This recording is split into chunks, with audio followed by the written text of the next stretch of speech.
एक दिन गौतम बुद्ध अपने शिष्यों के साथ एकदम शांत बैठे हुए थे।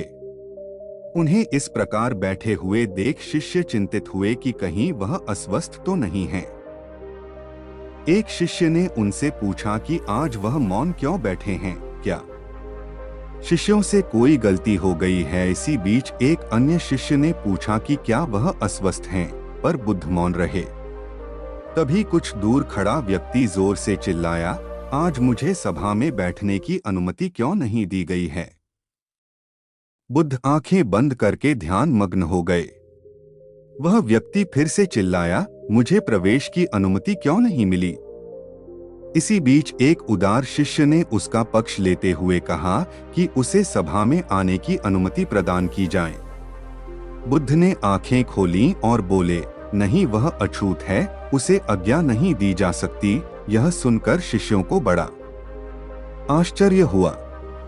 बुद्ध उनके मन का भाव समझ गए और बोले, हाँ, वह अछूत है। इस पर कई शिष्य बोले, हमारे आश्रम में जात पात का कोई भेद ही नहीं, फिर वह अछूत कैसे हो गया। तब बुद्ध ने समझाया, आज वह क्रोधित होकर आया है। क्रोध से जीवन की एकाग्रता भंग होती है। क्रोधी व्यक्ति प्राय मानसिक हिंसा कर बैठता है, इसलिए जब तक वह क्रोध में रहता है तब तक अछूत होता है। इसलिए उसे कुछ समय एकांत में खड़े रहना चाहिए। क्रोधित शिष्य भी बुद्ध की बातें सुन रहा था।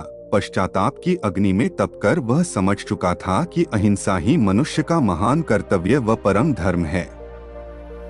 वह बुद्ध के चरणों में गिर पड़ा और कभी क्रोध न करने का प्रण लिया।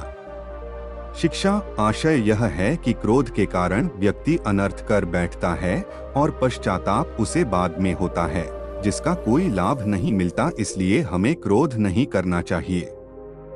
असल मायने में क्रोधित व्यक्ति अछूत हो जाता है और उसे अकेला छोड़ देना चाहिए। क्रोध करने से तन, मन और धन तीनों की हानि होती है। क्रोध से ज्यादा हानिकारक कोई और वस्तु नहीं है।